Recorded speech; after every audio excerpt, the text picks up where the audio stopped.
तो सबसे पहले astrology is not a science, जी। It is a divine science. So ये सारी चीज़ें जो हैं they are governed by time, cycles and laws of physics. Taboo है that is physical compatibility between a couple. अब आपको लग रहा होगा ये तो बड़ी सीक्रेट सी बात है, ये है वो है, बट एक स्टडी है इसमें बताया गया कि 70-80% डिवोर्स का कारण ही है, there is no compatibility in this aspect. बहुत लोगों की शादियां कराई है जिनको बाकी ट्रेडिशनल लोगों ने मना कर दिया था। नाड़ी दोष वालों की भी शादी कराई है, उनके बच्चे हो गए, कोई प्रॉब्लम नहीं। जी। मेरे को नहीं लगता किसी इंसान के बस की ये बात है, तो अगर वो रेमेडी बेच रहा है प्लीज़ उसके पास ना जाए। तो आप बिल्कुल रेमेडीज़ पे बिलीव नहीं करते हैं? रेमेडी सिर्फ नज़र लगेगी तो यार बड़े लोगों पे लगेगी, ठीक है, सुंदर लोगों पे लगेगी। पता नहीं कहाँ आप एक छोटे से किसी मोहल्ले के घर में रहते हो, आपके ही बच्चे को नज़र लग रही है, मतलब ये भी कुछ सोचने वाली बात है। कोई भी आराध्य होना बहुत जी। अच्छी बात है, जी। बट अगर आप आराध्य के साथ एक डील करने जा रहे हो ना, तो आपका नुकसान ही होने वाला है। आप कोई बिजनेस डीलिंग के लिए थोड़ी ना जा रहे हो।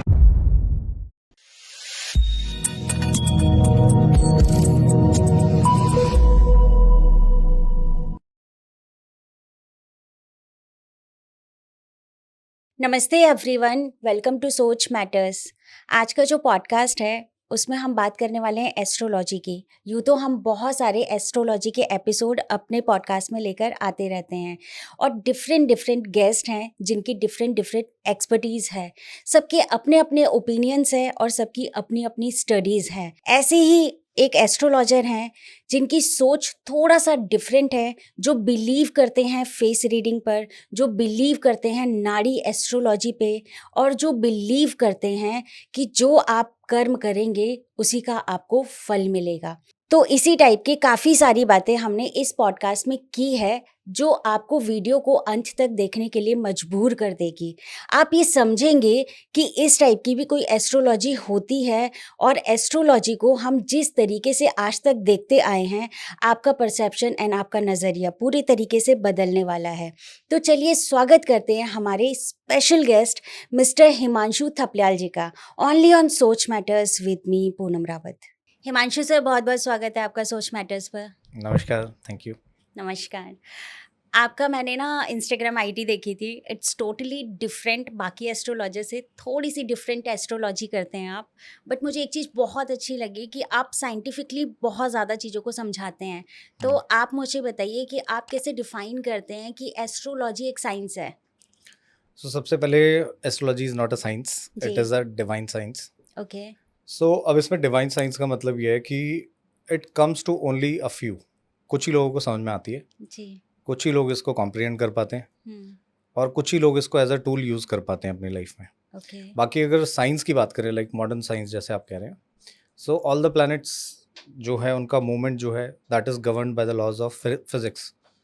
जैसे फिजिक्स में सेंट्रीपिटल फोर्स होती है, जी। सन के अराउंड सारे प्लैनेट्स घूम रहे हैं, एंड आपकी लाइफ में ये सारी चीज़ें साइक्लिकल होती हैं। जैसे मौसम जो होते हैं वो भी साइक्लिकली बदलते हैं। फिर आपकी लाइफ में सर्टेन चीज़ें हैं वो भी कुछ कुछ टाइम के इंटरवल पे रिपीट होती रहती हैं, जी। राइट। जैसे कि आपका मूड है, बिहेवियर है, आपकी हैबिट्स हैं। सो ये सारी चीज़ें जो हैं they are governed by time, cycles and laws of physics. अब ओके। उसी को कॉम्प्रिहेंड करना is hmm. Divine science which is called as astrology. तो ये कैसे आपके मन में आया कि मुझे एज अ एस्ट्रोलॉजर अपना करियर चूज़ करना है या मुझे एस्ट्रोलॉजी में जाना है? सो होता तो एक लाइफ इवेंट के कारण ही है ऐसा कुछ, यू नो, जी। There is a point in your life when you realise कि हाँ कुछ है इसमें, या कोई जी। ऐसी चीज़ होती है। मोस्टली लोगों के साथ तभी होता है। जी। तो मेरे साथ भी कुछ ऐसे ही हुआ था। मेरी शादी होने वाली थी, जी। तो उस टाइम पर क्या होता है, जैसे हमारे घरों में होता ही है, हमारी हाँ जी। पत्री लेके, you know, my parents went to their set of astrologer. जो मेरी वाइफ हैं करंट में, उनके पेरेंट्स उधर लेकर गए। जी। अब उन्होंने कोई दोष बता दिया, अच्छा, ओके। ठीक है। अब वो दोष जो होता है वो बड़ा टेक्निकल हो जाएगा समझाना, बट उसमें क्या होता है कि हम दोनों को कोई प्रॉब्लम नहीं होगी।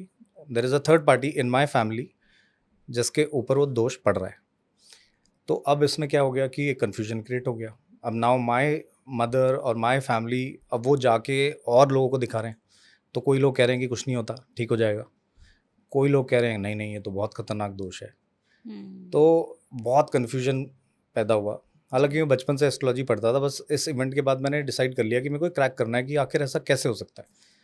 When we are ready to get married, हमें अपना फ्यूचर कैसे प्लान करना है हम तैयार हैं, जी। ठीक है। तो ये एक दोष के कारण कैसे मतलब ये डिसाइड होता है। तो उसके बाद फिर मैंने पढ़ना शुरू किया, पढ़ते रहे, वैदिक एस्ट्रोलॉजी भी बहुत टाइम पढ़ी, कुछ चीज़ समझ में नहीं आई, इतनी थ्योरी थी।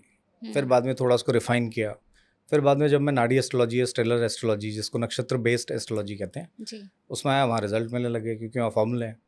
तो आपकी लाइफ के जो इवेंट्स होते हैं उनके फॉर्मूले वहाँ पे जब समझ में आए, तो मैंने कहा ये तो बड़ी बड़ी हेल्पफुल टूल है आपकी लाइफ में, कि आपको पता लग जाए कि आपकी वीकनेसेस क्या है, आपकी स्ट्रेंथ क्या है, आपकी लाइफ में किस तरीके की प्रॉब्लम आने वाली है। तो जब इंटरेस्ट बनता रहता है तो आदमी उसमें घुसता रहता है।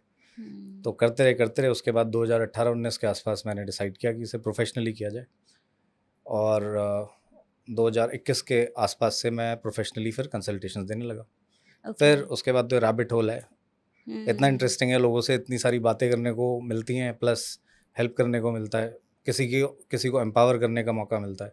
जी। तो फिर उसमें घुसते चले गए।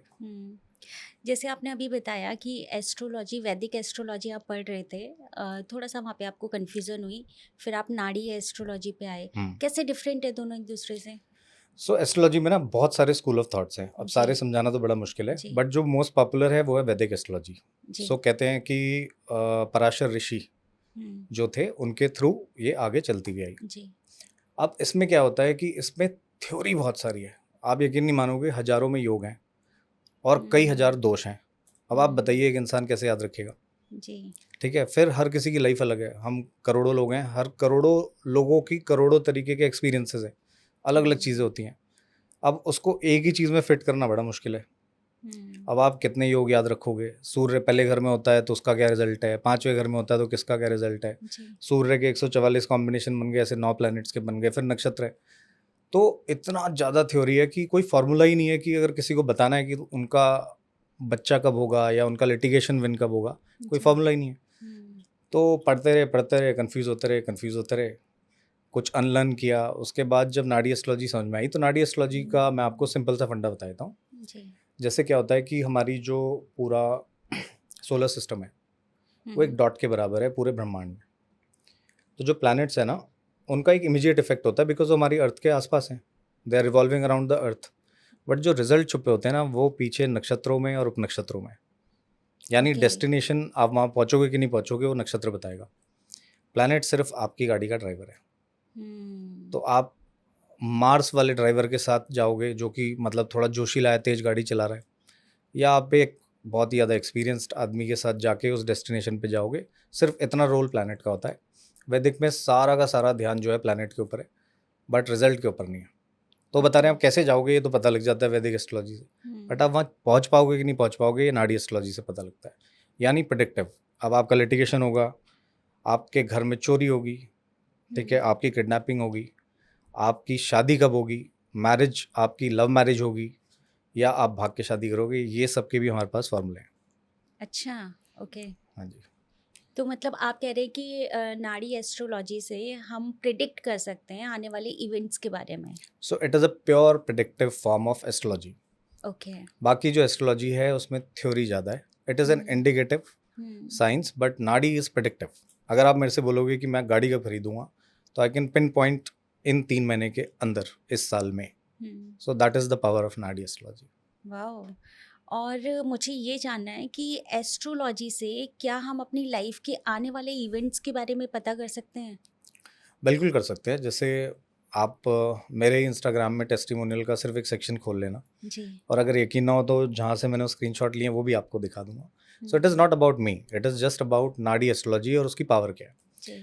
सो इसमें क्या होता है, जैसे आपकी लाइफ में कुछ इवेंट्स होने हैं, जी। ठीक है, अब डिसाइडेड है कि आपकी लाइफ में विदेश जाना तय है, ठीक है।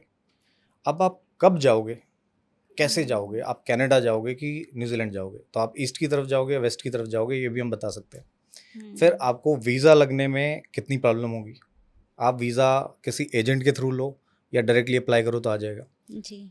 तो इतनी चीज़ों तक हम पता कर लेते हैं। फिर जैसे हेल्थ वाला एस्पेक्ट है, अब जैसे जी। किसी का पित्त तत्व पता लग गया कि उसकी बॉडी में हीट ज़्यादा है, तो हम उसको एम्पावर करके हेल्प कर सकते हैं कि आप इस तरीके का डाइटरी अपने चेंजेस कर लो, तो उसकी हेल्प होगी। तो सिर्फ प्रिडिक्शन नहीं है, इसमें हम कैसे उस प्रिडिक्शन को आगे अपनी लाइफ को बेहतर बनाने के लिए यूज़ कर सकते हैं, So जी। that is what I deal with, and that is Nadi astrology. But आज के टाइम पे मेरे माइंड में ये क्वेश्चन है कि आपको नहीं लगता कि आज के टाइम पे एस्ट्रोलॉजी इतना ज़्यादा बढ़ रही है, जो हमारे आने वाला यूथ है वो कैसे सेफ है? बिकॉज आप देखेंगे आज के टाइम पे अगर वो कोई एग्ज़ाम भी दे रहा है तो वो उससे पहले एस्ट्रोलॉजी करवा रहा है, Hmm. वो कोई सब्जेक्ट भी चूज़ कर रहा है तो उससे पहले एस्ट्रोलॉजी करवा रहा है, यूपीएससी में निकलेगा नहीं निकलेगा उससे पहले एस्ट्रोलॉजी निकला। तो इतना ज़्यादा इस तरफ जाना या इंक्लाइन होना, इट इज़ गुड और बैड? So ऐसा होता है ना, जब भी कोई नई चीज़ आती है या आपको एक्सेस मिल जाता है, जी। जैसे अभी एआई आ गया, ठीक है, यस। तो आप देखेंगे कि ज़्यादातर यूथ ही उसमें मीम बना के किसी का वीडियो के ऊपर कुछ और चिपका के उसको जी। मिसयूज़ कर रहा है फन जी। के लिए, जी। You know. तो जब यूथ के पास एक्सेस आता है और उसकी कॉस्ट कम होती है, जैसे आज के डेट में 10 रुपये, 15 रुपये, 20 रुपये पर मिनट में बात हो जाती है, ऐप्स आ गई हैं बहुत सारी, जी। तो उसकी सीरियसनेस कहीं ना कहीं नीचे चलेगी। अब क्या हो गया है, अब आप ये कह रहे हो कि कल मेरा दिन कैसे जाएगा, ये भी मैं एस्ट्रोलॉजर से पूछ लूँ। जी। सो मेरे हिसाब से ये अप्रोच सही नहीं है। आप अपनी लाइफ के मेजर डिसीजंस के लिए एस्ट्रोलॉजी को यूज़ करें। अगर आप डे टू डे, मैं आज गाड़ी चला रहा हूँ, मेरा एक्सीडेंट तो नहीं होगा, इसके लिए पूछ रहे हो, तो that is not the way आप एस्ट्रोलॉजी को यूज़ करें। एस्ट्रोलॉजी सीरियस सब्जेक्ट है। अब जैसे आप लाइफ में कभी फंस जाते हैं कि मेरे पास 2 कॉलेज हैं, मैं इस कॉलेज में आगे पढ़ाई करूँ या इस कॉलेज में आगे पढ़ाई करूँ, विच विल बी बेटर। तो आप यहाँ पर एस्ट्रोलॉजी का यूज़ करें यूथ, तो बहुत अच्छी बात है, ठीक है। फिर उसके ट्रेड्स के हिसाब से उसको यूपीएससी की तैयारी करनी चाहिए या उसको क्रिएटिव फील्ड में जाना चाहिए, ये डिसाइड कर रहा है तो दैट इज़ फाइन। बट मेरी एक्स कब वापस आएगी, यस। ठीक है, और मेरे को मैसेज कब वापस करेगी, ये सब फ्रिवलेस चीज़ें हैं। अब 10 रुपये 15 रुपये की चैट में ना तो जो बता रहा है वो सीरियस है, जी। और ना जो बंदा उससे पूछ रहा है वो सीरियस है। वो अभी पूछेगा, अगर उसके मन मुताबिक उसको जवाब मिल गया तो खुश हो जाएगा, ठीक है, और अगर उसके मन मुताबिक जवाब नहीं मिला तो वो किसी और के पास जाके फिर दोबारा पूछ लेगा। तो अब इसको सिर्फ यूज़ किया जा रहा है, और इसी कारण कहीं ना कहीं एस्ट्रोलॉजी जैसे सीरियस सब्जेक्ट का थोड़ा सा कहीं ना कहीं डिग्रेडेशन भी हुआ है। क्योंकि आप देखेंगे जितने भी ऐड आते हैं, आपकी एक्स कब वापस आएगी, ठीक है, आपकी शादी कब होगी, करोड़पति कैसे बनोगे, अब ये सब फ्रिवलेस बातें हैं। आपकी लाइफ में जो चीज़ें होनी है, there is a potential for it, उसके लिए आपको मेहनत करनी पड़ेगी, तभी आप कर पाओगे, अपने आप कुछ नहीं होगा। तो यूथ से मतलब एक तरीके से यही रिक्वेस्ट है कि जब कोई सीरियस क्वेश्चन हो, जब आप कोई अपनी लाइफ में इम्प्रूवमेंट लाना चाहते हैं, तो एस्ट्रोलॉजी को यूज़ करें, अदरवाइज प्लीज़ अपने पैसे बर्बाद ना करें। यस। मेरा नेक्स्ट सवाल यही था कि आज के टाइम पे जितने ऐप्स आ गए हैं, आप देखेंगे छोटे छोटे इवेंट के लिए भी आज का जो यूथ है ना वो रिस्क नहीं लेना चाहता है। वो छोटे छोटे इवेंट के लिए भी कहीं ना कहीं एस्ट्रोलॉजी ऐप पे जाके उनके क्वेश्चन ही ये होते हैं कि कल मेरे साथ कैसा होने वाला है या मेरे रिजल्ट में ये कैसे। तो मुझे ऐसा लगता है कि जो रियल लाइफ एक्सपीरियंसेस होते हैं ना, जो शायद हम लोग अपने एक्सपीरियंसेस से सीखे हैं, वो कहीं ना कहीं मिस हो रहा है। बिल्कुल। और जो आने वाली जनरेशन है वो मैनिपुलेट हो रही है, वो कहीं ना कहीं किसी और के माइंड से चल रही है या वो एक प्रिडिक्शन से चल रही है। तो कहीं ना कहीं इस लेवल तक का एस्ट्रोलॉजी का आना, मुझे ऐसा लगता है यूथ के लिए खतरा भी हो सकता है। एक खतरा हो सकता नहीं, ये होने लगा है, जी। ठीक है। जैसे मैं खुद एक एस्ट्रोलॉजर हूँ, मैं चाहूँगा मेरे पास क्लाइंट्स आए, राइट, बिल्कुल। बट अगर मेरे को सामने दिख रहा है कि यार इस बंदे को इतनी ज़रूरत नहीं है, तो मैं उसे मना कर देता हूँ। That is how I operate. But अब क्या हो गया, यूथ के पास जैसे ही एक्सेस आता है ना किसी भी चीज़ का, अब जैसे क्या हुआ है, ये मोस्टली कोविड के बाद ही हुआ है। एस्ट्रोलॉजी में कोई एंट्री बैरियर तो है नहीं, कोई भी अपने नाम के आगे शास्त्री लगा ले, पंडित लगा ले, थोड़ा टीका शीका लगा ले। अब जैसे मैंने तो नहीं लगाया, मैं तो ऐसे ही बैठा हूँ, है ना। अब आप देखोगे वो कुर्ते के ऊपर माला पहन लेते हैं, ठीक है, उसका कोई मतलब नहीं है। तो कोविड के बाद इतने सारे एस्ट्रोलॉजर्स जो आ गए हैं मार्केट में, तो क्या हो गया है कि अब यूथ को इंस्टाग्राम पे इजीली सामने एक प्रोफाइल दिख रही है, और वो उस प्रोफाइल में जाके मैसेज कर रहा है, एक कंसल्टेशन बुक कर रहा है और जवाब ले रहा है। अब प्रॉब्लम क्या होगी है कि क्रेडिबिलिटी कौन पता करे कि किसको कितना आता है, क्योंकि एंट्री बैरियर तो है नहीं। जैसे डॉक्टर होता है तो आपको पता है यहाँ से पढ़ कर आए, है ना। अब एस्ट्रोलॉजी में पता ही नहीं है। अब वो 200-300 रुपये 400 रुपये का कंसल्टेशन बुक किया, मेरा एग्ज़ाम कैसा जाएगा, उसने अपने पत्ते बिछाए, खोला, जवाब दे दिया कुछ भी। उसके बाद ना उसने 200-300 रुपये के लिए जाके उससे लड़ाई करनी है, और ना उसको फ़र्क पड़ना है, उसने किसी और क्लाइंट के बाद चले आना है। तो हो क्या रहा है कि स्केल का गेम हो गया है सारा। जितनी भी ऐप्स हैं उसमें इतने एस्ट्रोलॉजर बैठे हैं, सब 10 रुपये 5 रुपये में लेके बैठे हुए हैं, क्रेडिबिलिटी कुछ है नहीं। अब आप खुद बताइए, आप किसी ऐप पे जाते हो, आपने 200-300 रुपये में किसी से बात कर ली, कल को वो चीज़ नहीं होती तो आप जाके लड़ोगे, आप कहोगे छोड़ यार 200-300 रुपये की बात थी, आगे चल। यस। तो यही हो रहा है यूथ के साथ। बस छोटी छोटी बातों पे कंसल्टेशन ले रहे हैं, छोटी छोटी बातों से परेशान हो रहे हैं, बल्कि जो लाइफ के मेजर डिसीजन है वो वहाँ पर कन्फ्यूजन ही है अभी। जी। इतनी कंसल्टेंसी के बाद में भी आज आप देखेंगे कि लोगों को रिलेशनशिप में बहुत सारी प्रॉब्लम्स हैं। जब वो इतना कंसल्ट करते हैं उसके बावजूद भी वो अपने लिए एक राइट पार्टनर चूज़ नहीं कर पाते हैं। तो क्या आप मानते हैं कि ये कुंडली मिलान पे आपका विश्वास है कि मिलानी चाहिए?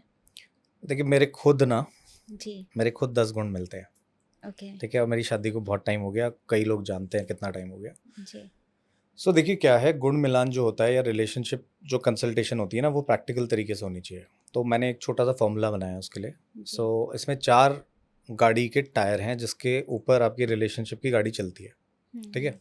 तो एक हस्बैंड वाइफ के बीच में इमोशनल कंपैटिबिलिटी होनी चाहिए कि नहीं होनी चाहिए, हाँ, डेफिनेटली। ठीक है। वो आंखों आंखों में एक दूसरे को समझ जाए कि ये परेशान है, ये खुश है, या इसको अभी चुप रहना है, या इससे अभी मैं ना पंगे लूँ तो ठीक है, यही होना चाहिए ना आपस में, है ना। यस, तो पहला एस्पेक्ट होता है इमोशनल कंपैटिबिलिटी, ये हम इजीली एस्ट्रोलॉजी से जान सकते हैं, जी, ठीक है जी। दूसरा होता है फाइनेंशियल कंपैटिबिलिटी। अब आज के ज़माने में दोनों का कमाना ज़रूरी है, ठीक है। हस्बैंड वाइफ ज़्यादातर 90% अर्बन जो शहर हैं उनमें कमाते हैं, तो दोनों का एक साथ डिप नहीं आना चाहिए फाइनेंसेस में। हम सिर्फ ये देख लेते हैं, क्योंकि अगर एक साथ डिप आ गया, दोनों के फाइनेंसेस गड़बड़ हो गए, तो थोड़ा सा दिक्कत हो जाती है। तीसरा होता है प्रोजेनी, आगे वंश चलेगा कि नहीं चलेगा, आगे बच्चे होंगे नहीं होंगे, आगे फैमिली बढ़ेगी नहीं बढ़ेगी, ये भी हम चेक कर लेते हैं। एंड फोर्थ जो सबसे इंपॉर्टेंट एस्पेक्ट होता है, इसके बारे में ज़्यादातर लोग बात नहीं करते हैं, टैबू है, that is physical compatibility between a couple. अब आपको लग रहा होगा ये तो बड़ी सीक्रेट सी बात है, ये है वो है, बट एक स्टडी है इसमें बताया गया कि 70-80% डिवोर्स का कारण यही है कि there is no compatibility in this aspect. तो ये 4 चीज़ें हम एस्ट्रोलॉजिकली जब चेक करते हैं तो हम रिलेशनशिप में बता सकते हैं कि आगे कैसे चलेगा, कितना चलेगा, क्या इसमें प्रॉब्लम्स आएंगी। इमोशनली अगर कोई बंदा सिर्फ पैसा कमाना चाहता है, तो हम दूसरे को बता देते हैं कि भई ये थोड़ा सा बाहर बिजी रहेगा, आप एडजस्ट कर सकते हो। वो कहती है कि हाँ कर लूँगी, तो ठीक है, फिर गाड़ी चल जाएगी। ओके, फिर उसके बाद एक और लेवल ऑफ फिल्ट्रेशन आता है। अब जैसे क्या होता है, शादी में मेरे हिसाब से 4 चीज़ें होती हैं इसके कारण गड़बड़ हो जाती है। जी, तो जैसे 4A प्रिंसिपल कहते हैं, फर्स्ट इज़ एडिक्शन। अगर आपके पार्टनर को कोई नशे की आदत है तो वो रिलेशनशिप नहीं चल पाता यूजुअली। दूसरा होता है एडल्ट्री, अगर उसका ध्यान ही कहीं और लग जाए। तीसरा होता है एब्सेंस, वो घर में बैठा है लेकिन अपने फ़ोन में बैठा है, उसको ध्यान ही नहीं जा रहा अपनी वाइफ पे क्या कर रही है, सुन रहा है, अनसुना कर रहा है।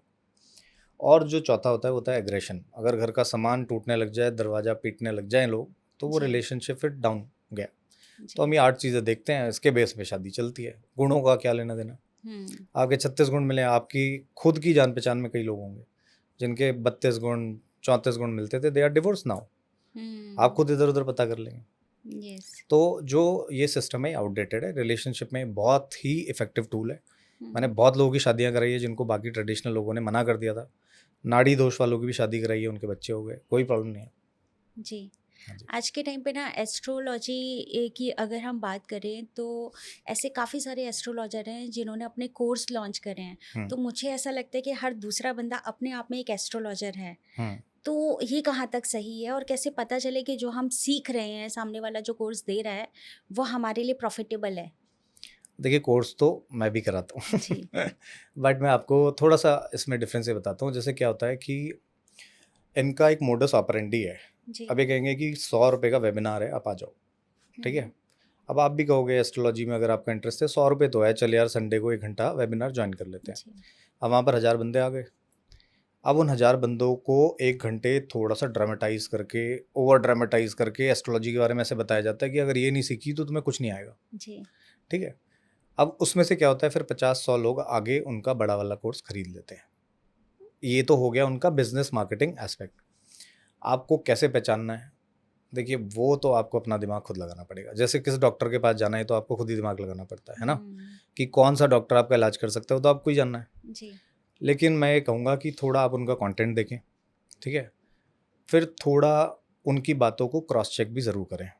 और अगर कोई एस्ट्रोलॉजर बहुत ज़्यादा रेमेडी बेच रहा है तो प्लीज़ उससे दूर चले जाए, क्योंकि रेमेडी का मतलब ये होता है कि वो आपकी लाइफ बदल बदल देगा, आपको करोड़पति बना देगा, आपका रिलेशनशिप ठीक करा देगा। मेरे को नहीं लगता किसी इंसान के बस की ये बात है। तो अगर वो रेमेडी बेच रहा है प्लीज़ उसके पास ना जाए। जी। हाँ जी। तो आप बिल्कुल रेमेडीज़ पे बिलीव नहीं करते हैं? रेमेडी सिर्फ प्रैक्टिकल, जैसे मैं आपको बिहेवियरल चेंज बता सकता हूँ, मैं आपको जी। इमोशनली कुछ चीज़ों को प्रैक्टिस करने के लिए बता सकता हूँ, मैं आपको डेली रूटीन बेस कोई रेमेडी दे सकता हूँ, हम्म, दैट इज़ फाइन। जैसे सिंपल सी बात है, अगर आप मोटे हो रहे हो तो आपको रनिंग करनी पड़ेगी ना, तो that is a correct. Remedy for मोटापा, है ना? तो इसी तरीके की कई प्रैक्टिकल रेमेडीज़ हमारे पास होती हैं, चाहे वो डाइट बेस्ड हों, चाहे वो नेचर बेस्ड हों, वो बताई जाती हैं। लेकिन मैं वो नहीं बताता कि आप ऐसा कुछ कर लो, एक कागज़ में कुछ लिख लो और उसे साउथ वेस्ट में रख दो, नॉर्थ ईस्ट में रख दो, तो आपका ऐसा हो जाएगा, वो कुछ नहीं होता। जी। दैट इज़ नथिंग, वो सिर्फ कंसोल करने के लिए होता है। हम्म, हाँ जी। आप लाल किताब को मानते हैं? नहीं। क्योंकि सारी रेमेडीज तो लाल किताब से ही आ रही हैं।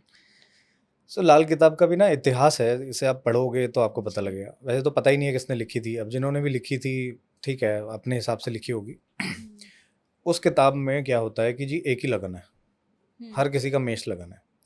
तो ये तो फंडामेंटल पहले ही एक फ्लॉ हो गया।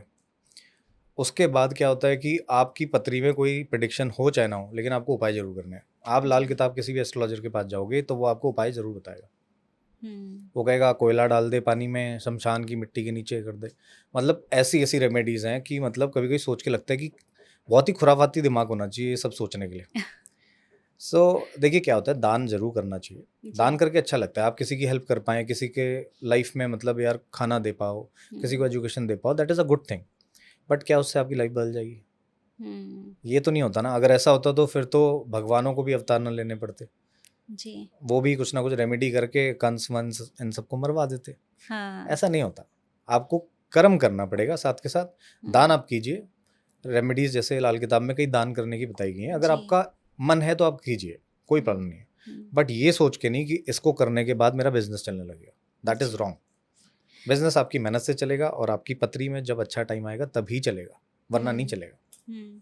हाँ जी। अच्छा, मुझे ये जानना कि फॉर एग्जांपल हमारी कुंडली में अगर कुछ चीज़ें नेगेटिव हैं, हम्म, तो क्या हम उसको अपने लिए पॉजिटिव कर सकते हैं? बिकॉज देखिए कुंडली है, ठीक है, उसमें अच्छा समय भी आएगा, ग्रह हैं, वो अच्छे भी चलेंगे, वो बुरे भी चलेंगे। हम्म। तो जब वो बुरे कंडीशन में हैं, तब हम वहाँ से लाभ प्राप्त कर सकें, उसके लिए क्या करना चाहिए? सो अगेन मैं आपको मेडिकल साइंस का एग्जांपल दूंगा। जी। जैसे कुछ बीमारियां होती हैं जिसमें अगर आप कुछ मेहनत करें तो अपने आप ठीक हो जाती हैं, जी। जैसे डायबिटीज़ है। हम्म। अगर आप सुबह सुबह वॉक करोगे, कुछ एक स्पेसिफिक डाइट लोगे तो अपने आप ठीक हो जाएगी, है ना? करेक्ट। बट अगर कोई क्रॉनिक डिजीज़ है, मान लीजिए कैंसर है या कोई ऐसी डिजीज़ है जो टर्मिनल है, हम्म, तो उसमें तो लिमिटेशन है ना। उसमें तो हम कुछ नहीं कर सकते, डॉक्टर भी कुछ नहीं कर सकता। हम्म, मतलब उसमें तो है, मतलब नुकसान होना है तो होना है ना। जी। उसी तरीके से आपके चार्ट में भी ना अलग अलग लेवल्स होते हैं चीज़ के। जैसे आपके करियर में मान लो 1 साल का कुछ प्रॉब्लम दिख रहा है, तो उससे डील जी। करने के लिए देर आर रेमेडीज। जैसे जेमस्टोन भी काम करते हैं, ठीक हम्म। है, मैं खुद पहनता हूँ, ठीक है। मैं भी उसी पे आने वाली थी हाँ कि जी। आपने तो जेमस्टोन जेमस्टोन काम पहने। करते हैं क्योंकि वो नेचर से निकली हुई चीज़ है, हम्म, ठीक है। अब लेकिन कोई ऐसी प्रॉब्लम है जो ज़्यादा ही दिख रही है, जैसे किसी की हेल्थ में बहुत ही ज़्यादा गड़बड़ दिख रही है, तो हम सिर्फ उसको मिटिगेट या उसको थोड़ा सा कंटेन करने की रेमेडी बता सकते हैं। हम ये नहीं बोल सकते कि आपका कैंसर ठीक हो जाएगा, ये रेमेडी कर लो। ये बहुत गलत क्लेम है, बहुत सारे लोग करते हैं। इससे बचना चाहिए। डॉक्टर नहीं बचा पा रहे हैं, मतलब जी। जिसके पीछे इतनी बड़ी मेडिकल साइंस है, हम्म, जहाँ लाखों करोड़ों रुपए की रिसर्च होती है, वहाँ कुछ नहीं हो पा रहा। जी। तो मैं अंडरमाइन नहीं कर रहा एस्ट्रोलॉजी को, कभी कभी चमत्कार भी होते हैं, नो हम्म, डाउट। बट ऐसा प्रॉमिस करना कि मैं ये रेमेडी कर लो और ऐसा हो जाएगा, नहीं। तो हम्म, बुरा टाइम आता है, उससे लड़ने के लिए there are certain tools that we have, there are certain remedies we have. जी। बट हम ये नहीं कहते कि तेरा बुरा टाइम कल से पलट जाएगा, हम्म। ये नहीं कहते। तो अभी जैसे आपने जेमस्टोन पहने हुए हैं और आप एक ही जेमस्टोन है, की एक ही बात है। कर रहे थे, हम्म, तो आप ये भी तो एक रेमेडी है ना, तो हाँ आप जी। इस पे कैसे बिलीव कर रहे हैं? सो देखिए क्या होता है, जेमस्टोन ना नेचर ने ही बनाए हैं, हम्म। ठीक है। मतलब नेचर के अंदर ही हाई प्रेशर अर्थ के अंदर यस। निकलते हैं ना। तो कुछ ना कुछ जैसे पंच तत्वों का आपको कॉन्सेप्ट पता होगा, अग्नि जल वायु पृथ्वी आकाश, इसी जी। से हमारा शरीर भी बना है, इसी से पूरा जी। पूरी लाइफ इसी से चलती है। तो इनके अंदर भी कुछ मिनरल्स हैं एक सर्टेन प्रोपोर्शन में, जो इनके अंदर कहीं ना कहीं इंट्रैप्ट हो गए, ठीक है। जी। अब जैसे समुद्र के अंदर बहुत टाइम तक जब सीप रहता है तो उसी के अंदर से मोती निकलता है, तो उसके मतलब उसके अंदर पानी तत्व की कहीं ना कहीं क्वालिटीज इंट्रैप्ट हो गई। हम्म, वो पानी के अंदर ही बना है ना। तो जब आप उसे पहनोगे तो वाटर एलिमेंट जो कि शीतलता का कारक है, तो कहीं ना कहीं जैसे कहते हैं ना, मोती पहन लो तो गुस्सा ठंडा होगा। जी। हालांकि वो बात 100% सही नहीं है, बट उससे फर्क पड़ता है। उसी तरीके से जेमस्टोन अलग अलग तरीके से आपकी लाइफ में ब्रिज का काम करते हैं। ब्रिज का मतलब क्या है? जैसे आपकी अपनी एक एनर्जी बॉडी है, एक कॉस्मिक एनर्जी है, आपको पता है दुनिया में एवरीथिंग इज एनर्जी, है ना। यस। तो ये ब्रिज का काम करते हैं, आपके लिए थोड़ा सा वहाँ से एनर्जी लाना ले जाना थोड़ा सा ईजी कर देते हैं। कहने का मतलब ये है कि जैसे अगर आप जिम जाते हैं तो अगर आप सप्लीमेंट लेते हैं तो बॉडी जल्दी बन जाती है ना, थोड़ा गेन्स दिखने लगते हैं, आपके मसल दिखने लगते हैं, बट Correct. मेहनत तो आप ही कर रहे हो ना। यस। तो जेमस्टोन को सिर्फ एज अ सप्लीमेंट की तरह यूज़ कर सकते हैं, एक्सरसाइज आप ही को करनी है, तो काम करते हैं 100%।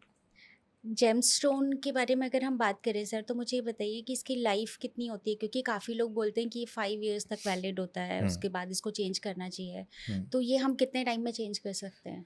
सो जेमस्टोन की लाइफ लगभग 4-5 साल ही होती है, बिकॉज ये समझिए कि बैटरी की तरह है। तो ऐसे बैटरी बदलते हो अपनी घड़ी में, वैसे ही इनको टाइमली बदलना चाहिए, बट वो डिपेंड करता है आपका दशा पीरियड कौन सा है, आपको ज़रूरत भी है कि नहीं है। ये नहीं कि आपने 20 साल की उम्र में कोई जेमस्टोन पहना था वो आप 50 साल की उम्र में ही पहन रहे हैं, ऐसा नहीं होता।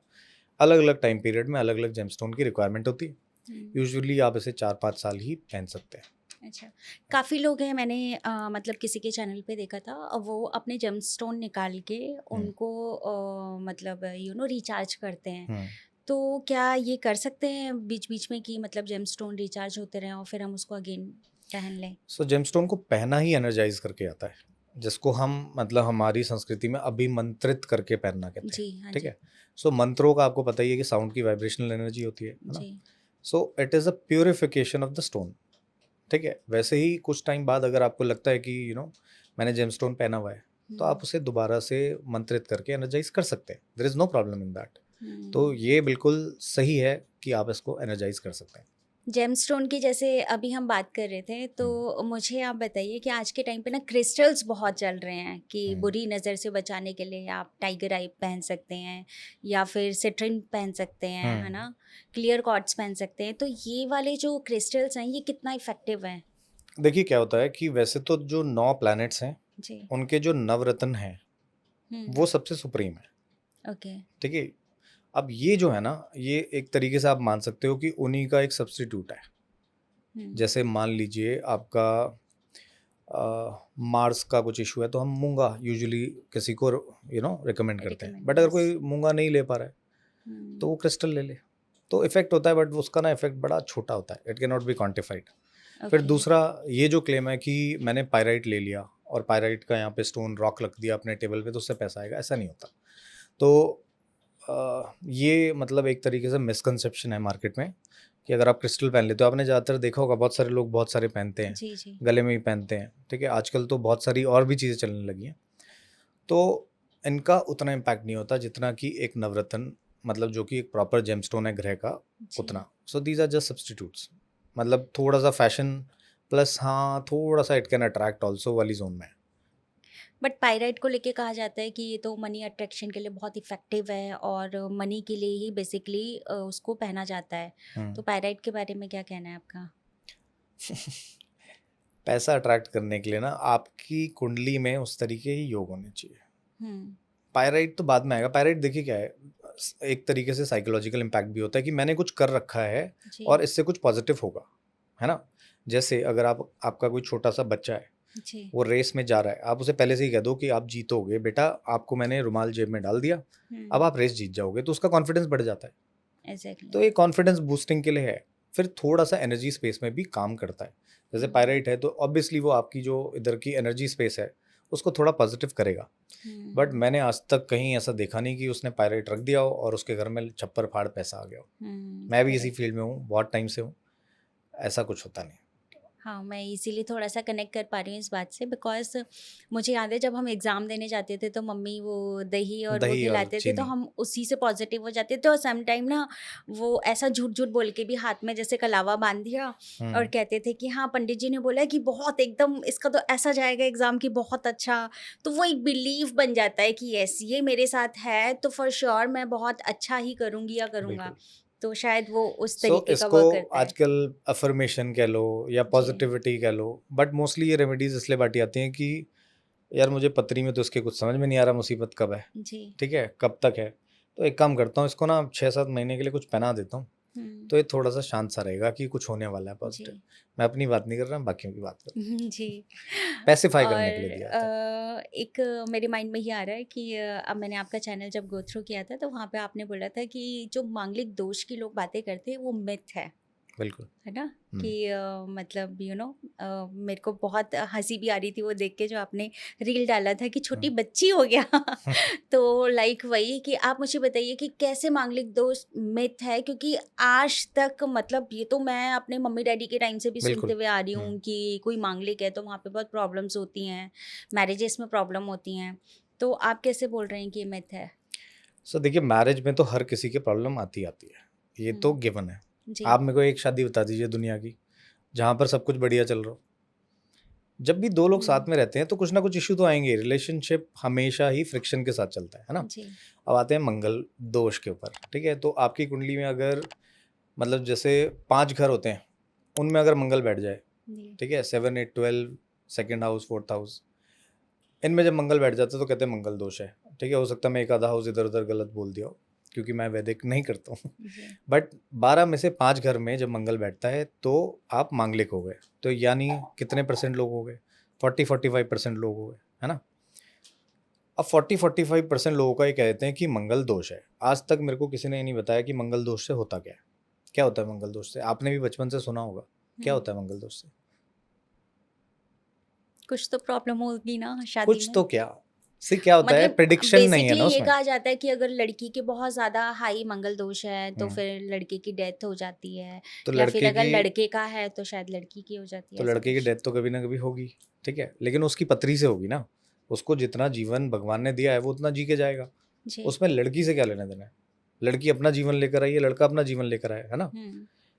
तो आदमी मरेगा, ठीक है, या उसका बिजनेस नहीं चलेगा, या वो कहीं गायब हो जाएगा, ठीक है, या वो बहुत गुस्से वाला होगा, या इनका डिवोर्स होगा, जी। क्या होगा आज तक किसी ने नहीं बताया। तो यही क्वेश्चन मेरे दिमाग में भी आते थे कि यार ये कह तो देते हैं दोष है, बट इसका मतलब क्या है? मतलब कुछ नहीं है। जैसे आपने काल सर्प दोष भी सुना होगा। जी। काल सर्प दोष होता है तो क्या होता है, किसी को आज तक पता ही नहीं। सब बातें करते हैं काल सर्प दोष है। अब अगर उसका बिजनेस नहीं चल रहा, तब भी पंडित कुंडली में देख के कहेगा कि जी काल सर्प दोष है इसलिए नहीं चल रहा। शादी नहीं हो रही, काल सर्प दोष है, ठीक है।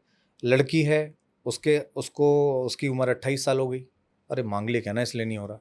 फिर कंडीशन लगा दी कि मांगलिक मांगलिक से शादी करेगा। तो ये तो मतलब इलॉजिकल बात है ना। 12 में से 5 घरों में मंगल बैठ जाए तो अब मांगलिक दोष हो गए, तो हर दूसरा आदमी मांगलिक दोष वाला है, कैसे होगी शादी? और मैंने आज तक अपनी लाइफ में, जैसे मैं भी मांगलिक हूँ, मेरी वाइफ जो है मांगलिक नहीं है, ठीक है। ओके। तो मेरे को तो ऐसा कुछ नहीं आज तक समझ में आया। मेरे को क्योंकि फॉर्मूले पता है अपनी लाइफ में कि मेरी लाइफ में ये तब होगा, ये तब होगा, वो तब होगा। जी। इस वाले पीरियड में मेरे को थोड़ा सा हेल्थ का ध्यान रखना है, इस वाले पीरियड में मेरा लिटिगेशन हो सकता है। मेरे को इन चीज़ों का ध्यान रखना है, मेरे को मंगल से क्या लेना देना है। तो क्या होता है जब प्रिडिक्शन वाली चीज़ कम हो जाती है ना, तो एक जेनरिक चीज़ मार्केट में फेंकी जाती है, ठीक है। काल सर्प दोष है, ठीक है। फिर आपको अगर चढ़ाना हो ना, मैं कह दूंगा आपका पंच महापुरुष ही हो गए, ठीक है। आपकी कुंडली में मालव्य हो गए। अब आपको लगेगा यार बहुत बढ़िया, लेकिन उससे हो क्या रहा है आपकी लाइफ में, ठीक है। वो कहते हैं ना पंच महापुरुष हो गए, आप कौन से महापुरुष बन गए बताओ, ठीक है। तो ये टर्मिनोलॉजीज वगैरह जो है ना, इनका कोई मतलब है नहीं। मतलब मैंने अपने पर्सनल एक्सपीरियंस में देखा है, मंगल दोष हैज़ ज़ीरो इफेक्ट। कुछ नहीं होता। हमें मंगल देखना है, मंगल किस नक्षत्र में बैठा है, किस उप नक्षत्र में बैठा है, वो प्रॉपर्टी देगा, वो शादी कराएगा, वो बच्चे कराएगा, हमें ये देखना है। बाकी हमें इससे कोई लेना देना नहीं है। बाकी अगर लड़के की लॉन्जिविटी ठीक हुई तो मंगलिक दोष वाले से करा दो शादी, कोई दिक्कत नहीं मरता हो। बट फिर भी एक मतलब टेंशन तो रहती है ना, एक डर का माहौल तो है ही कि हाँ अगर मांगलिक से करेंगे तो कुछ भी हो सकता है। पूरी दुनिया में ना हर चीज़ का इलाज है, भ्रम का कोई इलाज नहीं है। अगर मैंने आपको आज आपकी पत्री देख के बोल दिया कि आपके सिर्फ 5 साल बचे हैं, तो वो आपके दिमाग से कभी नहीं निकलेगा, ठीक है। करेक्ट। और अगर मैंने कहा कि आपको ये 5 चीज़ें करनी है, इससे आपकी लाइफ में कुछ बढ़िया हो सकता है, आप उनमें से 3 चीज़ें भूल जाओगे। तो ये क्या होता है, ये साइकोलॉजी है। क्या नहीं करना है अगर ये बताया जाए तो याद रहता है। सिमिलरली आप किसी भी एस्ट्रोलॉजर के पास जाओगे तो 80% वो ये बताएगा, आप भूल कर भी ये मत करना, थर्सडे को ये मत पहनना, राहु केतु का ये है, ये वाला दोष है, तो तुम्हें मीठा कम खाना है, लाल कम पहनना है। वो क्या नहीं करना वो बताता है, जी। करना क्या है आपको, तो लाइफ में उसकी ज़रूरत है ना। जी। तो वो कौन बताएगा। ठीक है, अभी आते हैं फेस रीडिंग पर। आपने बहुत सारे लोगों की फेस रीडिंग करी है, तो क्या कभी किसी को फेस रीड करके जज किया आपने? सी देखिए, वैसे तो करना नहीं चाहिए जज, बट जी। अब वो काम ही है, वो सामने कोई दिख जाता है तो जी। कहीं ना कहीं वो दिमाग चले आता है। हाँ। सो जज तो नहीं करता, but face reading is very fascinating. और हम्म। फेस रीडिंग मैं नहीं, आप भी कर रहे हो इस टाइम पर मेरी। हम्म। जैसे आप भी तो मेरे को थोड़ा जज मेरे चेहरे से ही कर रहे हो ना। जी। अगर मैं उनको देख रहा हूँ तो उनके फेस से ही कर रहा हूँ। तो फेस रीडिंग हम नहीं, एनिमल्स भी करते हैं। जानवर भी आपको शक्ल देख के ही पहचानता है कि यार ये खतरा है कि नहीं है ना। जी। तो आपके चेहरे पे पड़ने वाले एक्सप्रेशन, आपके कान बड़े हैं, ठीक है, नाक इस तरीके से है, लिप्स का शेप ये है, जी। इसको अगर हम साइंटिफिकली थोड़ा सा पढ़ें तो we can guess a lot of things about the nature. Hmm. जैसे सिंपल सी बात है, किसी को आपको देख के अचानक से एक फीलिंग आ जाती है कि यार ये थोड़ा सा खतरनाक सा लग रहा है। जी। कैसे पता लगता है आपको? आपकी इंस्टिंक्ट बताती है, क्योंकि yes, yes. Over a period of time बचपन से आप लोगों को जज ही तो करते आ रहे हो। हम्म। आप देख रहे हो ना अपने पर्सनल एक्सपीरियंस में, यार इस तरीके के खतरनाक होते हैं। विलन भी जो हमारे पिक्चरों में होता था, उसके यहाँ पर एक तिल सा होता था, है ना, हाँ। या उसकी आईब्रो हमेशा मोटी होती है। जैसे क्रूर सिंह देखा आपने, हाँ। जब चंद्रकांता आता था बचपन में, तो उसकी आईब्रो इतनी मोटी सी बनाते हैं। विलन हमेशा ऐसे ही होते हैं। हम्म। तो आप खुद ही देखिए, जिनकी आईब्रो थोड़ी सी हैवी होगी तो उनके अंदर एनर्जी ज़्यादा होगी। ओके। अब वो उसको स्पोर्ट्स में यूज़ करते हैं या वो उसको किसी और चीज़ में यूज़ करते हैं, वो उनके ऊपर है। तो हम्म। आपका face is a reflection of a lot of things. किसी का फेस देख के उसका बिहेवियर एस्पेक्ट बता सकते हैं कि किस टाइप का बिहेवियर होगा? सो फेस रीडिंग से बिहेवियरल, उसके कैरेक्टरिस्टिक्स, उसके पास्ट लाइफ के कुछ इवेंट्स, क्योंकि हमारा चेहरा कहीं ना कहीं एक्यूमुलेट करता है सारी चीज़ों को, यस। ये बताया जा सकता है। फेस रीडिंग से ये नहीं बताया जा सकता कि घर कब लेगा, बच्चा कब होगा। That is from astrology and palmistry, okay. Even numerology. Hmm. But face reading से उसकी स्ट्रेंथ, वीकनेस, हम्म। उसको थ्रेट्स क्या हैं, ये सब पता है। जैसे शॉर्ट एनालिसिस कहते हैं ना जी। एमबीए में, वो हो जी। जाता है। तो हमें ओके। पता लग जाता है इसके इमोशनल पॉइंट्स जो हैं यहाँ पर कमज़ोर हैं, ये आदमी जल्दी गिव अप कर देगा, ये स्ट्रॉन्ग हेडेड है, ये आदमी भिड़ जाएगा किसी से जाके, ये आदमी नॉलेज के पीछे भाग रहा है, ये इंटेलेक्चुअल है। ये सारी चीज़ें आराम से पता लग जाती है। ठीक है, तो आप थोड़ा सा एक्सप्लेन करके बताइए कि कैसे पता चलता है? सो जैसे आप ही का फेस ले लेते हैं, ठीक है। जी। तब आपका फेस जो है ये ओवल प्लस अर्धी शेप में जाता है, थोड़ा सा राउंडिश ज़्यादा है, मतलब ओवल से भी ज़्यादा मैं इसे राउंडिश कहूँगा, ठीक है। तब आप क्रिएटिव फील्ड में हो कि नहीं हो? यस। आप क्रिएटिव ही कर रहे हो ना। सो जहाँ पर भी राउंडनेस आ जाती है, दैट इज़ वाटर। पानी जो होता है ना, पानी हमेशा क्रिएटिव होता है, फ्लूइड होता है, कहीं पे भी जाओ वैसा ही अपने आप को ढाल लेता है। जी। तो देर is a lot of creativity, hmm. Over sensitivity also, बुरी मान जाना बात, दिल पे लग जाना, ये भी बहुत ज़्यादा होगा, ठीक है। फिर दूसरा, आपकी पर्पस लाइन ये राइट साइड वाली थोड़ी ज़्यादा है। तो इसका मतलब ये है कि आपने जिस तरीके से अपने करियर की शुरुआत की थी, that was not with a lot of purpose, but now it has started to come in second half of life से, क्योंकि ये वाली लाइन एक्सटेंड हो गई। तो मतलब आदमी अपना दायरा बढ़ा लेता है। हो सकता है आप इसके साथ और कुछ भी करते हैं, आई डोंट नो, ठीक है। तो आदमी का पर्पस थोड़ा सा ज़्यादा बड़ा हो जाता है। फिर आपकी जो चिन वाली चीज़ है, ये प्रोट्रूडेड है, तो थोड़ा जिद प्लस विल पावर ज़्यादा है, ठीक है। मतलब आप ये कहोगे कि चल यार, बाकी लोग 100 कदम चल के थक जाएंगे, आप हो सकता है 200 कदम चल लो, ठीक है। बाकी जो आपकी आई है, आई भी अगर मैं कहूँ तो मतलब वैसे तो प्रॉपर कैट्स आई नहीं है, इट इज़ आलमंड आई।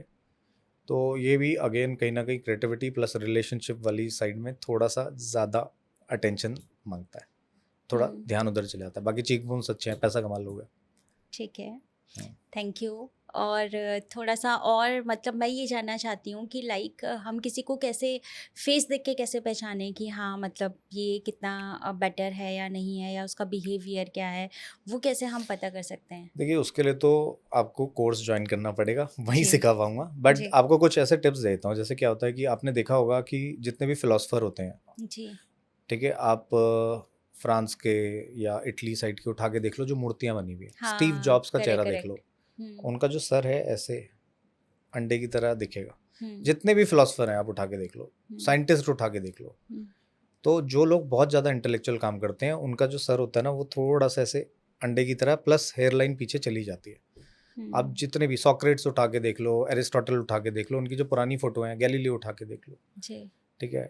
तो ये सारे लोग जो इंटेलेक्चुअल काम करते हैं, वो इस तरीके के होते हैं, है ना, फैक्ट है। अफ्रीकन या उधर की साइड के लोग जो होते हैं, उनके होठ वाला पार्ट हैवी मिलेगा, है ना, होठ वाला part plus jaw line heavy मिलेगी। तो हमारे फेस में अलग अलग जगहों पे अलग अलग प्लैनेट्स हैं। तो जहाँ आईब्रो जॉ हैवी मिल जाए, समझ लो एग्रेसिव आदमी है। एग्रेसिव का मतलब है जहाँ भिड़ जाए, जहाँ अड़ जाए, क्या बोल दे, हाथ उठा दे, कुछ पता नहीं, ठीक है। ये मैंने बड़ा जेनरिक बताया, ये नहीं कि आप सीधा जाके किसी को ऐसे बोले, नहीं। फिर क्या होता है कि आपको जब आंखें थोड़ी बड़ी बड़ी मिल जाएं, ठीक है, तो इसका मतलब क्या है कि वो थोड़ा सा इमोशनल ह्यूमन कनेक्शन ज़्यादा चाहता है, ओके। ठीक है। जो छोटी आंख वाला होगा, जैसे आपने साउथ ईस्ट एशिया कंट्री में देखा होगा, जी। वहाँ रिलेशनशिप का इतना ज़्यादा वो कुछ नहीं है, they are closely net whatever, but वो काम करते रहते हैं, देर वर्कaholics। छोटी आंखें हैं, कंसंट्रेशन, फोकस, काम करना है। बड़ी आंखें होंगी तो उसे चाहिए हाय मेरे साथ बैठ जा। तो ये मैं कुछ पॉइंट्स ही बता सकता हूँ आपको, ऐसे नहीं बता सकता कि आप किसी को देख के कैसे जज करो। उसके लिए तो थोड़ा सा पढ़ना पड़ेगा, क्योंकि पहले हम किसी के फेस की शेप देखते हैं, फिर प्रोमिनेंट फीचर देखते हैं, फिर अलग अलग फीचर को बाइफरकेट करते हैं, फिर फिल्टर लगा के कुछ मतलब 5-6 पॉइंट्स निकालते हैं, जी। तो दैट हेल्प्स। आज के टाइम पे जैसे आप देखेंगे कि मोस्ट ऑफली कॉस्मेटिक सर्जरी हो रही है, या काफ़ी सारी वुमेन्स है जो लिप फिलर वगैरह करा रही हैं। उस अगर वो ऐसा कुछ कराती हैं तो उनका फेस तो चेंज हो रहा है, तो क्या उनका बिहेवियर भी चेंज होगा उसके साथ? सो कुछ परसेंटेज ऑफ चेंज तो आएगा। जैसे क्या हम्म। होता है कि एक फीमेल कभी जब मेकअप करती है तो उसका कॉन्फिडेंस थोड़ा बढ़ जाता है, ये तो नॉर्मल यस। सी बात है ना। अब वो घर से जैसे सुबह उठी थी वो और मेकअप करके बाहर जा रही है, तो उसके कॉन्फिडेंस से फर्क आता है। क्यों? क्योंकि now all the wrinkles have been किसी तरीके दबा दिए गए। यस। आपने देखा होगा शिल्पा शेट्टी या माइकल जैक्सन, इन्होंने बहुत सर्जरीज कराई। शिल्पा शेट्टी ने तो राइनोप्लास्टी कराई थी। माइकल जैक्सन की पर्सनालिटी कंप्लीटली चेंज हो गई। वो जो बचपन में होता था और जो वो सर्जरी के बाद हो गया, देखा उसकी नाक कितनी छोटी सी थी। तो he became a very isolated person. वो इतने बड़े घर में अकेले से रहता था। तो धीरे धीरे सर्जरी का इम्पैक्ट हुआ। शिल्पा शेट्टी ने जब से नो सर्जरी कराई उसके बाद पैसा ज़्यादा आ गया। अब चाहे वो उनके बिजनेस एंडेवर देख लो या उनके रेस्टोरेंट के बिजनेस देख लो, तो इम्पैक्ट आता है, but it is very slow, थोड़ा टाइम लगता है, धीरे धीरे होता है। अगर हम पामिस्ट्री की बात करें, है ना, पाम रीडिंग भी आप करते हैं, तो क्या आपने किसी का भाग्य बदलते हुए देखा है हाथों में? बिल्कुल। सो आप अपने पाम की खुद फोटो खींचिए अभी, जी। और 2 या 3 साल बाद इसी हाथ की फोटो खींचिएगा, सेम, आपको काफ़ी सारे चेंजेस खुद ही दिख जाएंगे। यस। सो क्या होता है, ये 4 लाइनें तो ज़्यादातर नहीं बदलती, क्योंकि आपका भी 80% जो नेचर है वो नहीं बदल सकता कोई। जी। जैसे कोई बॉर्न क्रिएटिव है तो वो है, ठीक है, वो अगर बूढ़ा भी हो जाएगा, भले ही वो एक बोरिंग जॉब में भी रहेगा, बट वो क्रिएटिव तो रहेगा। वो भले गिटार बजा लेगा घर आके, है ना। जी। तो क्या होता है 80% तो सेम रहता है, बट आप देखोगे जैसे छोटी छोटी लाइनें, कुछ हाथ की शेप, कुछ इन्फ्लुएंस एक लाइन का दूसरी लाइन पे बदलता रहता है। जी। तो इसीलिए हम ज़्यादातर लेफ्ट और राइट दोनों हैंड को साथ में देखते हैं, क्योंकि Okay. लेफ्ट हैंड हमारा डोमिनेंट नहीं होता ना, हम इससे कम काम करते हैं। जो राइट ही है उसकी बात कर रहा हूँ। जी। राइट से आप ज़्यादा काम करते हो, तो आपका ब्रेन किसको ज़्यादा आज्ञा दे रहा है, इसको दे रहा है। जी। तो आपके जो इलेक्ट्रोमैग्नेटिक जो भी सारे संकेत आ रहे हैं बॉडी में, तो उसी के थ्रू आते हैं, इलेक्ट्रॉन्स के थ्रू, न्यूरॉन्स के थ्रू, वो आपके हाथ में छप रहा है।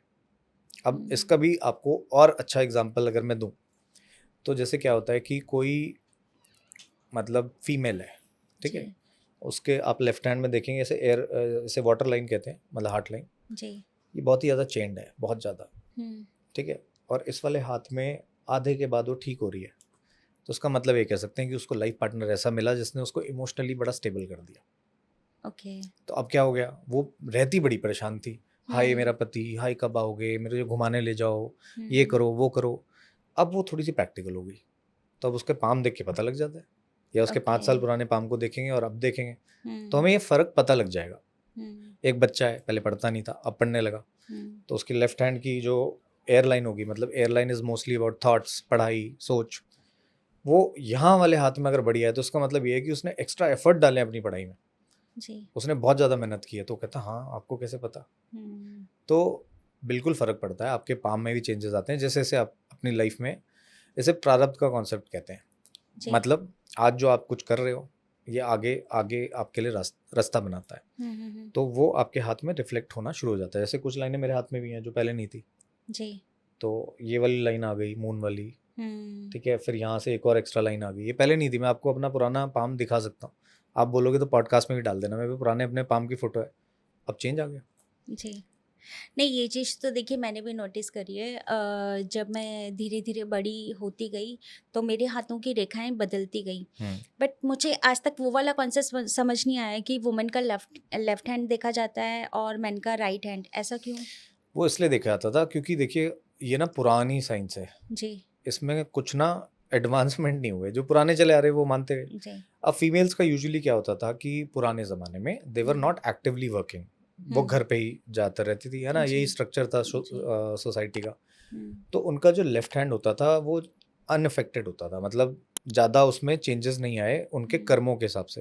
हम्म, तो उसमें सिर्फ ये दिखाता था कि ये एक्चुअल में कैसी है, ओके। क्या ये झगड़ालू है, क्या ये है, क्या वो है, सिर्फ वो हम्म, देख लेते थे। हम्म, राइट हैंड इसलिए नहीं देखते थे क्योंकि वो काम नहीं करती, मतलब not to demean anybody, but पहले का सोशल स्ट्रक्चर कुछ ऐसा था। yes, अब वो जब काम कम करती है तो उसके सीधे हाथ में इतना था कुछ दिखेगा नहीं, तो हम लेफ्ट में देखते थे कि बेसिकली इसको मिला क्या है, प्रारब्ध ये पीछे से भाग्य में क्या लेकर आई है, जी। क्या क्वालिटीज़ लेकर आई है, क्या पैसा लेकर आई है, ठीक है, और कुछ ऐसी नेगेटिव चीज़ें तो नहीं है जो आगे शादी में दिक्कत करें, यही हम्म, देखा जाता था बस। तो लेफ्ट हैंड अभी भी अगर आप कहें तो किसी आदमी का हो चाहे औरत का हो, किसी का भी हो, लेफ्ट हैंड से पता लगता है कि वो क्या लेकर आया था, क्या उसके अंदर नेचुरल क्वालिटीज़ हैं, यहाँ से पता लगता है कि वो उन क्वालिटीज़ से कर क्या पा रहा है, कर्म क्या कर पा रहा है, भाग्य कर्म कह करेक्ट। सकते हो। तो लड़कियों मतलब का सिर्फ लेफ्ट पहले, हैंड होता है कि जो आपके पुराने प्रारब्ध है वो लेफ्ट हैंड हाँ बताएगा, जी, और वो प्रारब्ध से आप फ्यूचर में क्या कर पा रहे हो वो आपका राइट हैंड बताएगा। जब बच्चा ही पैदा होता है ना मुट्ठी बंद जी। रखता है कुछ टाइम तक, हाँ। सो कहते हैं हमारे में कि मतलब उसकी रेखाएं बन रही हैं। तो हम्म, ये आप मान लो कि भाग्य है जो आपको मिला था, ये आपका कर्म है, और अगर लेफ्टी होगा तो उल्टा हो जाएगा क्योंकि उसका हम्म, डोमिनेंट ही हो गया। हाँ यस। जी, ये बहुत अच्छी बात बोली आपने। मुझे ना इसको लेके एक क्वेश्चन आ रहा है कि जो हम कर्म करते हैं क्या हम अपने कर्म से अपने भाग्य को बदल सकते हैं? बिल्कुल। कैसे? ये तो मैं नहीं कहता, ये तो हमारे सारे ग्रंथों में लिखा है, हम्म। मतलब आप गीता में भी उठा के पढ़ सकते हैं। हाँ।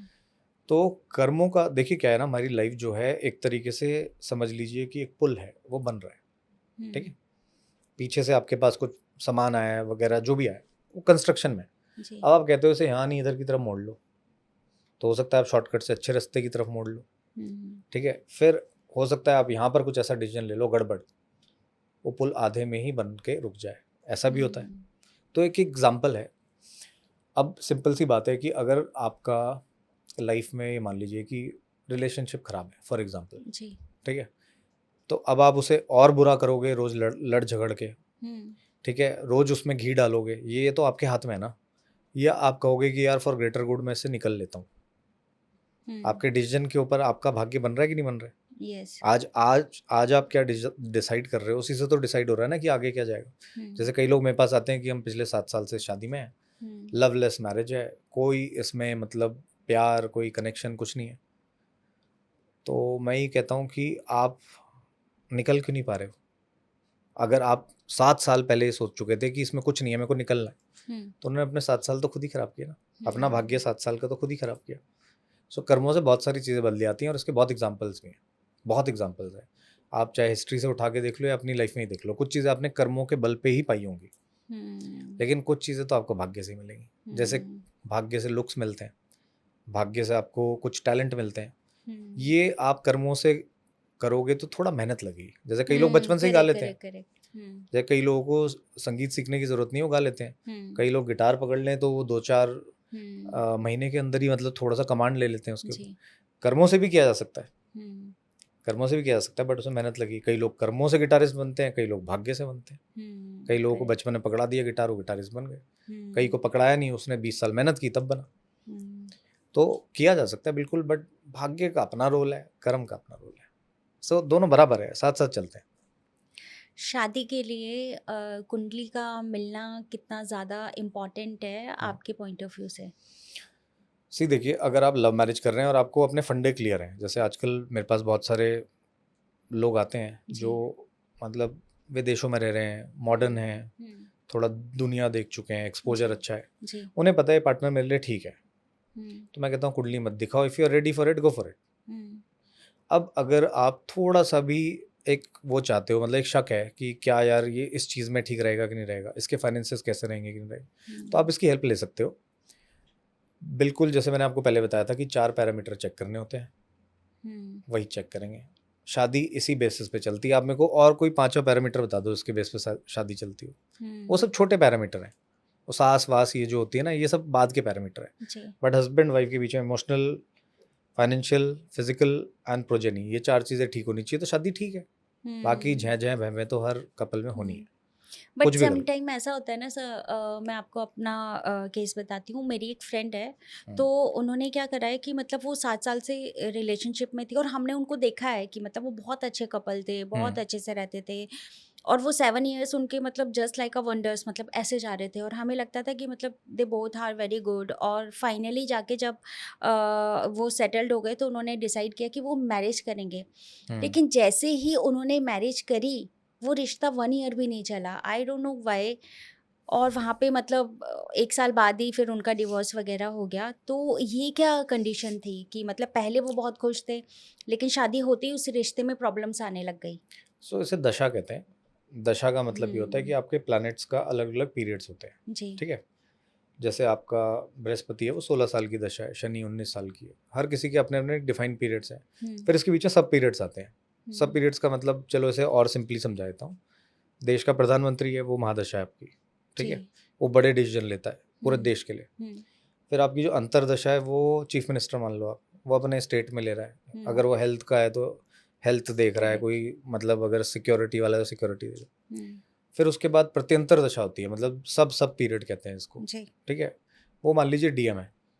तो अब क्या होता है कि जैसे आप एक पीरियड से जब दूसरे पीरियड में जाते हो, ठीक है, तो हम्म। अगर जैसे प्रधानमंत्री बदल जाता है तो बहुत सारी चीज़ें भी बदल जाती है ना, मेजर चेंज भी आते हैं कंट्री में। जी। 2014 से पहले कई अलग चीज़ें चल रही थी और 2014 के बाद कुछ और चल रही हैं। जी। तो 2014 से पहले हो सकता है उन कपल का, या जिस पीरियड में भी ये हुआ हम्म। उससे पहले उनकी चार्ट में 511 एक स्पेसिफिक कॉम्बिनेशन होता है प्यार का, जी। वो चल रहा था तो दोनों साथ में सही चल रहे थे। हम्म। उसके बाद दशा पीरियड बदला होगा, तो अब उनकी लाइफ में एक डिवोर्स का कॉम्बिनेशन होता है। ठीक है। हम्म। वो एक्टिवेट हो गया। अब वो तो कॉम्बिनेशन 1 6 10 होता है, ज़्यादातर लोग समझेंगे नहीं बट मैं सिंपल लैंग्वेज में बता रहा हूँ। अब वो एक्टिव हो गया तो अब 6th हाउस क्या होता है, 6th हाउस इज कॉन्फ्लिक्ट। हम्म। बिना कॉन्फ्लिक्ट के तो डिवोर्स हो ही नहीं सकता। किसी चीज़ में कॉन्फ्लिक्ट होगा तभी होगा ना। तो वो एक्टिवेट हो गया होगा, तो वो इस पीरियड से उस पीरियड में जैसे ही गए, शादी करी, वो सेपरेट हो गए। तो इसके पीछे ये रीज़न नहीं है कि वो 7 साल से अच्छे चल रहे थे तो वो आगे भी अच्छे चलते रहेंगे, पीरियड्स चेंज होते रहते हैं। मेरे ओके। पास एक आंटी आई थी and she was in late 80s। Hmm. Late 80s बोल रहा हूँ मैं, 80s मिड भी नहीं कह रहा हूँ।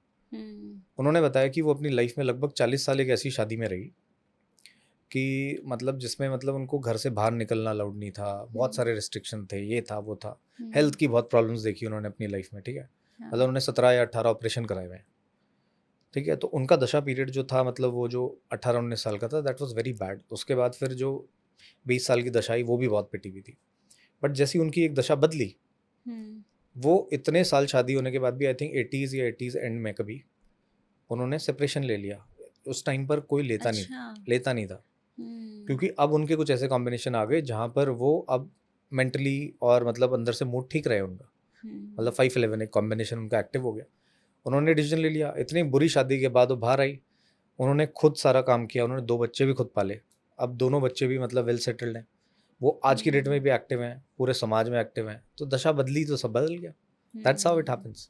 करेक्ट। आज के टाइम पे सब बहुत सारे मिथ हैं या रेमेडीज हैं जिनके बारे में बताया जाता है। लाइक अगर किसी का सूर्य नीच का है तो कहा जाता है आप सूर्य को जल चढ़ाएंगे तो आपका सूर्य उच का हो जाएगा या आपको शुभ फल प्रदान करेगा। तो उसके बारे में आप क्या कहते हैं? सूर्य को जल चढ़ा के वो कहते हैं जी। आपका सूर्य मजबूत हो जाएगा। जी। सूर्य अपने आप में इतना मजबूत है, आप जाके देखो एक बारी सूर्य के पास। हम्म। अगर 5 मिनट के लिए सूर्य थोड़ा सा पावरफुल हो जाए ना, मतलब बादल हट जाए, जी। तो यहाँ पसीने आ जाते हैं, लोग अपना सूर्य मजबूत कर रहे हैं। सो हम्म। ऐसा नहीं होता, ये फालतू की बातें हैं। आप कोई अपना ग्रह ना मजबूत कर सकते हो ना कमज़ोर कर सकते हो। हम्म। ग्रह आपकी लाइफ में बहुत सारी चीज़ें मजबूत और कमज़ोर कर सकते हैं, हम्म। बट वो आपकी पतरी में डिसाइडेड है। आप हम्म। सूर्य को जल दोगे, सूर्य भगवान ऊपर से देख लेंगे, हाय कहेंगे, कहेंगे हम्म। बहुत बढ़िया इसने जल चढ़ा दिया तो इसको अब फ़ायदा कर दो। ऐसा नहीं होता। हम्म। लेकिन सूर्य को जल चढ़ाने के पीछे अगर मैं लॉजिक जो मेरे को समझ में आता है वो ये है जी। कि सूर्य को जल आप सुबह ही चढ़ाओगे, रात को चढ़ाओगे नहीं, है ना। सुबह चढ़ते हुए सूरज को कहते हैं ना जल। करेक्ट। तो आपकी लाइफ में एक अच्छी चीज़ हो जाएगी कि आप जल्दी उठना शुरू कर दोगे। सिर्फ यही फ़ायदा है इसका, और कुछ नहीं। और कहा जाता है जैसे कि किसी का अगर मंगल थोड़ा नीच का है तो वो हनुमान मंदिर में 5 पान के पत्ते रख लें या इस टाइप की जो बातें की जाती है, ये कितनी पावरफुल हैं? देखिए, कोई भी आराध्य होना बहुत जी। अच्छी बात है, जी। बट अगर आप आराध्य के साथ एक डील करने जा रहे हो ना, तो आपका नुकसान ही होने वाला है। आप कोई हम्म। बिजनेस डीलिंग के लिए थोड़ी ना जा रहे हो मंदिर। जी। कि ये लो 5 पान के पत्ते और मेरा ये काम कर देना, उधर से वो कहेंगे हाँ ओके डन, ऐसा नहीं होता है। तो अगर आप श्रद्धा से जा रहे हो, जी। ठीक है, अगर वो कोई खाने पीने का सामान देने जा रहे हो, आप बंदरों को खिला रहे हो, गाय को खिला रहे हो, अच्छी बात है, आप नेचर की एक साइकिल में कुछ किसी के लिए अच्छा कर रहे हो। बट अगर आप बिजनेस डीलिंग करने जा रहे हो तो मंदिर या कोई भी deity is not for business कि मैं आपके लिए ये करूँगा आप मेरे लिए कर दो, ऐसा नहीं होता है। क्योंकि कहा जाता है ना कि बंदरों को जैसे चने खिलाओ, हाँ, ये पहली रोटी गाय की निकलनी चाहिए, गौ माता को भोग लगाओ, तो ये सब भी कहीं ना कहीं पुण्य की बातें ही हैं। नहीं, पुण्य अलग चीज़ है, जी। वही तो मैंने कहा, डील नहीं कर रहे ना आप। अगर आप गाय के प्रति संवेदनशील हो, आपके दिल में सच में उसके लिए कुछ करने के लिए, तो आप एक रोटी नहीं 100 रोटी बना के डालो, अच्छी जी, बात जी। है। बट अगर आप ये सोचो उससे शुक्र मजबूत हो जाएगा, शुक्र नहीं, शुक्र वहाँ ऊपर से देख के बोलेगा कि भाई अब देख तू मेरी दशा आने दे, फिर बताता हूँ। मतलब कहने का मतलब ये है कि डीलिंग नहीं कर सकते आप। जी। पुण्य तो अच्छी बात है, आपने पुण्य अच्छा वर्ड यूज़ किया। लोग पुण्य के हिसाब से नहीं करते ना, लोग तो रेमेडी सोच रहे हैं। जी। तो रेमेडी नहीं, वो कॉमेडी है। ओके।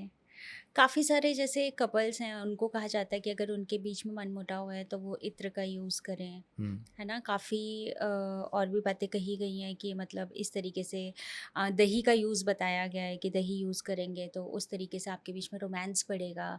तो ये सब चीज़ें जो रेमेडीज़ हैं वो यूज़ करके क्या लोगों को फल मिल भी रहा है या सिर्फ ये बातें हैं? सिर्फ बातें हैं। हम्म। अब ये बताइए ना कि अगर कोई बहुत ज़्यादा इत्र लगा रहा है तो ये तो पहला साइन है कि वो अपने पार्टनर से ज़्यादा कहीं और इंटरेस्टेड है। कहते हैं ना, मतलब वाइफ को शक तो तभी ज़्यादा होता है ना कि जब वो बहुत ज़्यादा सेंट लगा के बाहर जाने लगे, है ना। जी। तो इत्र वित्र से कुछ नहीं होता ही, साथ में बैठ के बातें करने से सारी चीज़ें होती हैं। लोग टाइम स्पेंड नहीं करते, एक्सपेक्टेशन आज की डेट में अनरियल है, प्रेशर बहुत ज़्यादा है, फिर थोड़ा देखा देखी भी है। आज के ज़माने में ज़्यादातर कपल्स देखते हैं इंस्टाग्राम पे ये चल रहा है, हम भी ये करेंगे वो करेंगे, आधी से ज़्यादा वो चीज़ें चल रही हैं। रिलेशनशिप ठीक करने का सबसे अच्छा तरीका है साथ में कोई भी एक पैशन पॉइंट बनाए। अगर आप साथ में 10 मिनट मॉर्निंग वॉक कर लो, आपका रिलेशनशिप हो ही नहीं सकता, मतलब 99% उसमें प्रॉब्लम होगी नहीं।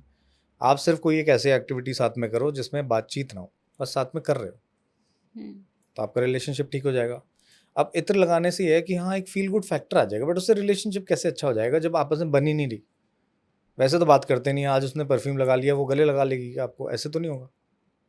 मतलब आपने इत्र लगाया और वाइफ ने भी इत्र लगाया और आपकी आपस में कोई लड़ाई हो रखी है, आप गले लगा लोगे एक दूसरे को? नहीं ना। हाँ, क्योंकि इत्र शुक्र को रिप्रेजेंट करता है, आई थिंक। नहीं, देखिए ऐसा है, अगर अच्छी खुशबू आ रही है तो it is a pleasant feeling, वो मैं समझता हूँ, बट उससे कोई आपस में एक दूसरे को मतलब प्यार करने लग जाए, ऐसे तो नहीं होता। मतलब ये तो कोई लॉजिक नहीं हुआ। और ठीक दही है। का उपयोग so, उसके लिए भी बहुत सारी रेमेडीज़ मैंने सुनी हैं जो मार्केट में चलती हैं कि दही का इस्तेमाल ऐसे कर लो वैसे कर लो, ऐसा कुछ नहीं होता ही, उससे एलर्जी होगी और कुछ नहीं होगा। कोई एक ऐसा ग्रह जो आपके करियर को शेप दे सकता है? सारे ग्रह दे सकते हैं, बट जी। वो आपके 15 साल की उम्र से लेकर 30 साल के बीच में जिसकी दशा आ रही है वही शेप अप करेगा, ओके। क्योंकि इसी टाइम पर तो आपका करियर बनता है। तो सारे ग्रह कर सकते हैं, बट हमें देखना होता है। जैसे मैं आपको एक सिंपल लॉजिक समझाता हूँ। अगर आपके चार्ट में जी। 3-11 कोई कॉम्बिनेशन है, मतलब 3rd हाउस और 11 हाउस का कोई कॉम्बिनेशन हो रहा है, तो आप इंजीनियरिंग कम्युनिकेशन से रिलेटेड फील्ड में जाओ। 5-11 हो रहा है कुछ क्रिएटिव में जाओ, 6-11 हो रहा है मैनेजमेंट में जाओ, 7-11 हो रहा है बिजनेस करो, 8-11 हो रहा है आप ऑकल्ट में आ जाओ, 9-11 हो रहा है आप ट्रैवल से रिलेटेड कुछ काम कर लो, धर्म से रिलेटेड कर लो, हायर एजुकेशन से कर लो, आप एजुकेशन फील्ड में चले जाओ। 10-11 हो रहा है तो आप वैसे ही बने काफ़ी मल्टीपल चीज़ों के लिए। तो ये अलग अलग चीज़ें होती हैं। 15 से लेकर 30 के बीच में जो प्लैनेट की दशा चल रही है वही शेप अप करेगा आपका करियर। और कैसे कर लेंगे बताओ? ठीक है। बाकी प्लैनेट का तो रोल ही नहीं आया ना पिक्चर में, वो हैं तो पिक्चर में, बट इस टाइम जो स्क्रीन पे दिख रहा है वो तो वही है ना। तो 15 से 30 के बीच में जो प्लैनेट आएगा वो शेप अप करेगा। आपके पास कोई कोई ऐसा केस आया है जो आपको लग रहा हो कि ये थोड़ा सा इम्पॉसिबल है, मतलब इसमें बहुत ज़्यादा प्रॉब्लम्स हैं या कुछ सॉल्व नहीं हो पा रहा है, तो उसके साथ आपने कैसे डील किया है? एक केस बताता हूँ आपको। जी। ज़्यादातर केस ना ये जो भूत वाले होते हैं ना, कि हमारे जी। घर में कोई ऊपरी टोना भूत और ये सब है, जी। ये कोई नहीं सॉल्व कर सकता। हम्म। क्यों? क्योंकि ये ना दिमाग की उपज है। हम्म। अब किसी के दिमाग में भूत है तो आप कैसे हटाओगे बताओ? अब उसे लगता है कि मेरे घर में भूत है, अब कैसे कितना भी उसे समझा लो नहीं मानेगा। जी। तो मेरे पास एक फीमेल आई थी, ठीक है। अब उनको ये लगता था कि उनके कोई फैमिली मेम्बर, ननद थी, आई डोंट नो कौन था, कि मेरे ऊपर कुछ किया हुआ है। अब इसके कारण क्या हो रहा है, मेरी स्किन खराब हो रही है। हम्म, तो मैंने कहा स्किन ही खराब हो रही है, हम्म, बाकी सब ठीक चल रहा है। हम्म, कह रही हाँ। तो मैंने कहा फिर डर्मेटोलॉजिस्ट पे जाओ, मेरे पास क्यों आए हो? हम्म, तो कहने लगी, कह रही नहीं नहीं, मुझे लगता है मेरे को ना कुछ खिलाया गया। तो ये जो केसेस होते हैं ना, ये बड़े मुश्किल होते हैं। दूसरा, ज़्यादातर मैंने फीमेल्स में ये देखा है कि जो हाउस वाइफ्स होती हैं, उनके जब करियर का सवाल आता है, जब वो सेकंड कुछ शुरू करना चाहती हैं, जी, तब एक कन्फ्यूजन यहाँ पे ज़्यादा होती है। और एक और इंटरेस्टिंग केस आपको मैं बताता हूँ। जैसे मेरे पास एक लड़का आया था, उसे किसी एस्ट्रोलॉजर ने बोल दिया था कि तेरे को आने वाले टाइम में ब्लड कैंसर होगा, ओ, ठीक है। अब इतनी मतलब गैर जिम्मेदाराना बात, 23-24 साल का लड़का होगा, हम्म, वो कह रहा कि तेरे को सेवा भी करानी पड़ेगी अपनी, मतलब you will be bedridden. Hmm, तो उस आदमी का तो आधा बल ही खींच लिया ना, मतलब वो तो वैसे ही कुछ करने जा रहा था, वही नहीं कर पाएगा। करेक्ट, करेक्ट, तो ये कुछ जैसे केस आते हैं ना, यहाँ पर थोड़ा सा लगता है कि यार रिस्पॉन्सिबिलिटी होनी चाहिए। फिर उसको मैंने एक्स्ट्रा टाइम देके समझाया कि ये क्यों नहीं काम करता। फिर हमें थोड़ा सा ग्रह व्रह समझा के, ये कुछ नहीं है, वो कुछ नहीं है, करना पड़ता है। क्योंकि यार अगर वो मेरे पास आ रहा है, उम्मीद क्या रहा है, 24 साल का लड़का है, उसे बोल दिया ब्लड कैंसर होगा, वो काम करेगा, वो नौकरी ढूंढेगा, या वो ये सोचेगा कि मैं टेस्ट करा लूँ?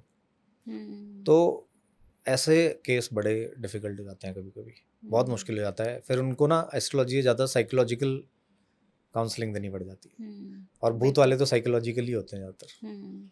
वो आप किसी को भूत दिख रहा है, आप कैसे ठीक कर सकते हो उसको? उसको दिख रहा है भाई, वो कहती है मेरे को दिख रहा है, मेरे को घर में ऐसा दिखता है, आप ना कुछ वो बता दो। फिर दूसरे कई और आते हैं कि मेरी एक्स को वापस ले आओ, आप जितने पैसे बोलोगे उतना दे दूँ। ऐसे भी लोग आते हैं, जी, ऊट पटांग लोग। हम्म। तो अब क्या बोले, ऐसे डिफिकल्ट केस तो आते हैं। तो आप ब्लैक मैजिक पे बिलीव करते हैं? नहीं, ब्लैक मैजिक क्या होता है? तंत्र मंत्र? कुछ नहीं होता है, ये उन्हीं के लिए होता है जो मानते हैं। देखिए क्या होता है, जैसे जब आप भक्ति में ना जब बहुत ज़्यादा लीन हो जाते हो, तो आपको भगवान दिख जाता है ना। जी, कईयों को दिख जाते हैं, कईयों को लगता है कृष्ण जी आ गए साक्षात, आंसू आ जाते हैं, है ना। हम्म, वैसे कई लोग होते हैं जिनको डर इतना लगता है कि उन्हें भूत दिखने लग जाता है। हम्म, सो ये आपके दिमाग की ही मैनिफेस्टेशन है, एनर्जी का ही खेल है, नेगेटिव एनर्जी पॉजिटिव एनर्जी। किसी को भूत दिख रहा है, किसी को हर दूसरे दिन नज़र लग जाती है, आपने देखा है। जी, मेरे को नज़र लगी, अब बच्चे की तबीयत खराब हो गई, इसको नज़र लग गई। हम्म, अरे नज़र नहीं लगी है, ये नॉर्मल चीज़ है। अब आप उसे पॉजिटिवली देखो, नेगेटिवली देखो, तो आपके ऊपर है। तो ये भी एक बहुत बड़ा भ्रम है। नज़र होती है, ये होती है, कुछ नहीं होती नज़र। नज़र लगेगी तो यार बड़े लोगों पे लगेगी, ठीक है, सुंदर लोगों पे लगेगी। पता नहीं कहाँ आप एक छोटे से किसी मोहल्ले के घर में रहते हो, आपके ही बच्चे को नज़र लग रही है, मतलब ये भी कुछ सोचने वाली बात है। मतलब सोचते नहीं कोई।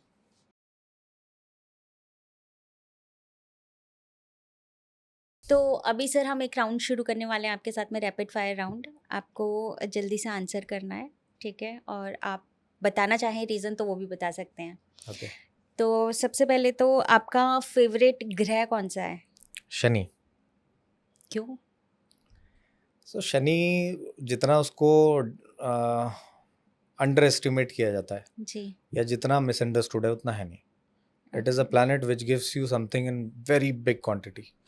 तो जितने ही बड़े इंडस्ट्रियलिस्ट होते हैं, या जो लाइफ में बड़ी चीज़ करते हैं, जी, सब शनि कराते हैं। ओके। सबसे अंडररेटेड प्लैनेट? केतु। जेमस्टोन जो सब लोग बिना सोचे पहन लेते हैं और गलती करते हैं? मोती। मोती। उन्हें लगता ओके, है गुस्सा ठीक होगा उससे, बट ऐसा नहीं जी, होता। Okay. One line prediction accuracy या इंट्यूशंस? एक्यूरेसी। कुंडली या टैरोट, क्या ज़्यादा रिलेटेबल है? यहाँ फंसाओगे आप। सो मैं भी कार्ड्स करता हूँ, जी, that is but that is different, that is not tarot, that is Vedic cards. Okay, so क्या होता है कि पर्पस क्या है, हम्म, अगर आपको अपनी लाइफ से रिलेटेड सवालों के जवाब चाहिए, हम्म, इवेंट्स के, तो आप कुंडली देखिए। और अगर आपको ये छोटे मोटे सवालों के जवाब चाहिए जी, कि वो लड़की मुझसे बात करेगी नहीं करेगी, ठीक है, मेरे घर में सोना खो गया, मिलेगा नहीं मिलेगा। जी, सो अगर कोई एक ऐसा सवाल चाहिए, फालतू बहुत ज़्यादा एनालिसिस का टाइम नहीं है आपके पास, तो आप क्विकली फिर टैरो कीजिए। हम्म। कुंडली में सबसे पहले क्या देखते हैं आप? मैं तो कुंडली देखता ही नहीं। मैं Okay. सीधा नक्षत्र उपनक्षत्र और उनके कॉम्बिनेशन देखता हूँ। सबसे पावरफुल मंत्र आपके अकॉर्डिंग क्या है? मैंने मतलब इस तरीके की स्टडी नहीं की है मंत्र वगैरह की, जी। बट आप मंत्रों से ज़्यादा मैं ये सजेस्ट करूँगा कि आप अपना ब्रेथ वर्क पे काम करें। Okay. So any kind of breathing exercise that you can do for 5 minutes every day, that is the best. उसके बाद ज़्यादा मंत्रों में जो नहीं पढ़ना चाहते, सिर्फ ओम जी। चैंटिंग कर लो 21 बारी, तो ये आपका पूरा ऊपर से लेकर नीचे जो हमारा कुंडलिनी जैसे हम कहते हैं, जी। उसको एक तरीके से एक्टिवेट करता है। जब आप ओम बोलते हो तो ऐसे करके पूरा आपका एक्टिवेट हो जाता है। जी। सो ये 2 चीज़ें आर मोर देन इनफ। बाकी मंत्र करना चाहते हैं तो उसके बहुत तरीके हैं। फिर या तो आप गुरु से लीजिए जी। एंड उसको फिर फॉलो कीजिए, फिर वो दीक्षा के थ्रू होगा। बाकी कुछ आपके नॉर्मल मंत्र भी होते हैं, वो आप कर सकते हैं। तो एज सच मेरा कोई फेवरेट ऐसा नहीं है। I believe in chanting and breath work more. Okay.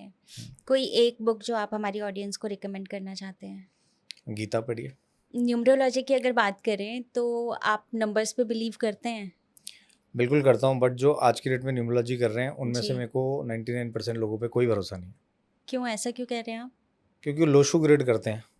हम्म। अब लोशु ग्रिड जो है ये चाइना से वैसे ही मतलब एक तरीके से इम्पोर्ट किया हुआ है, जी। इंडिया का नहीं है ये।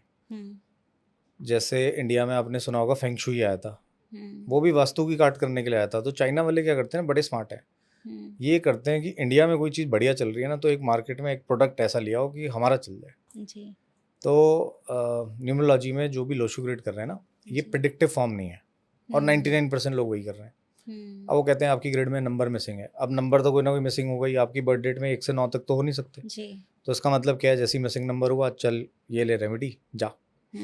तो जो रियल न्यूमरोलॉजी है वो वैदिक है और प्रिडिक्टिव भी है, बट उसकी भी अपनी लिमिटेशन है, क्योंकि एक दिन में बहुत सारे लोग पैदा होते हैं, है ना।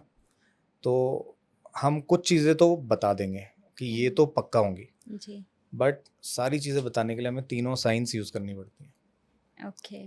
जब तक मैं किसी की बर्थ डेट से न्यूमरोलॉजी, फिर उसके टाइम से एस्ट्रोलॉजी, और तीसरा उसका पाम, तीनों चीज़ें साथ में नहीं देखूंगा, आई डोंट डू प्रेडिक्शंस, क्योंकि हम कर ही नहीं सकते हैं। ये वही वो फिजिक्स केमिस्ट्री मैथ्स वाली बात है। जैसे आपको साइंटिस्ट बनना है तो तीनों पढ़ने पड़ेंगे, तो आपको पाल्मिस्ट्री, न्यूमरोलॉजी और एस्ट्रोलॉजी जब तक नहीं आएगी आप साथ में प्रेडिक्शन नहीं दे पाओगे, क्योंकि हर साइंस की अपनी लिमिटेशन।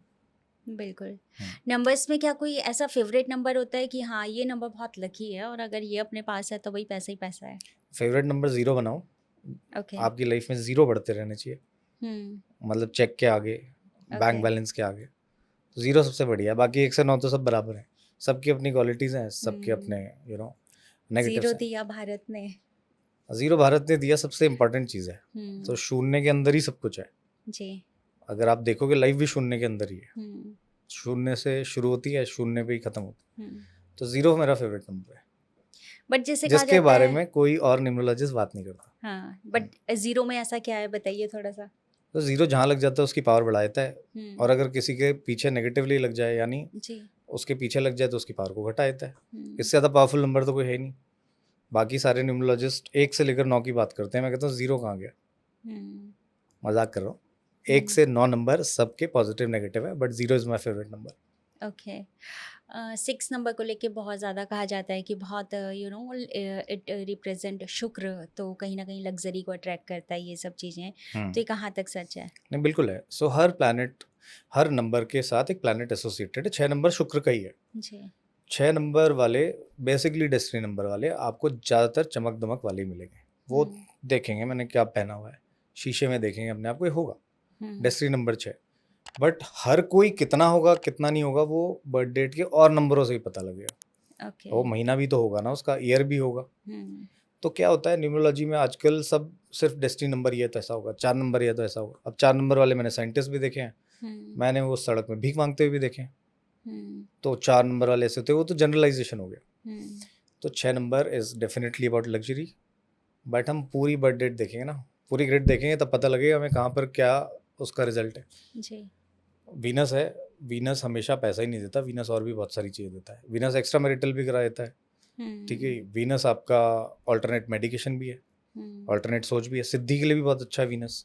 जी लेकिन आपको ज़्यादातर पॉडकास्ट में बोलते हुए सुनेंगे 6 नंबर है लग्जरी है, लक्ष्मी माँ की कृपा होगी। जी ऐसा नहीं होता। 8 नंबर वालों पे नहीं होती लक्ष्मी माँ की कृपा, रतन टाटा पे, ठीक है? और भी बहुत सारे, एलन मस्क है और इतने सारे लोग हैं। वो तो मतलब कई ऐसे लोग हैं जो बिना 6 नंबर के भी लक्ष्मी माँ हैं। जी। तो ये जनरलाइज़ेशन है। 8 नंबर से बहुत डरा जाता है, मतलब 8 नंबर को लेके यूजुअली बहुत ज़्यादा लोग बहुत कुछ बोलते नहीं हैं। हुँ। तो 8 नंबर को आप कैसे लेते हैं?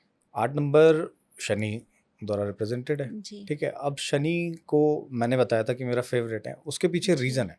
हुँ, शनि ना डेफिनेटिव चाल चलते हैं। आपको अगर मतलब समझना है शनि को, तो उनकी फिक्स चाल है। बाकी प्लैनेट कभी जी स्लो थोड़े फास्ट हो जाते हैं। जी। अर्थ से हमें अपीयर होता है कि स्लो चल रहे हैं। हुँ, शनि एक ही चाल चलते हैं। हुँ, वो इतने टाइम पे यहाँ पहुँचेंगे पहुँचेंगे। तो 8 नंबर के साथ प्रॉब्लम क्या होती है, जो लोग राइट है राइट नाउ वाले हैं, जिनको कोई ये चाहिए मेरा जी सक्सेस अभी हो जाए, जी। स्टॉक मार्केट से पैसा कमा लूँ, हुँ, वो अगर 8 नंबर वाले हैं तो उन्हें बड़ी प्रॉब्लम होगी। जी। और जो लोग रूटीन से चलने वाले हैं, जिन्हें पता है कि मैं 5 साल तक करूँगा तो ये हो जाएगा, हुँ, मैं 3 साल जिम में दूंगा तो मैं एथलीट बन जाऊँगा, हुँ, उनके लिए 8 नंबर बहुत बढ़िया है। और ज़्यादातर दुनिया में सक्सेस जो होता है वो over a period of time एक रूटीन के साथ ही होता है। जी। तो 8 नंबर एक बहुत ही बड़ा ब्लेस्ड नंबर है। हुँ, थोड़ा एक्सट्रीमिटीज़ तो होती हैं इसमें, ये तो है। हुँ, जी। बट अगेन पूरी बर्थ डेट देखिए।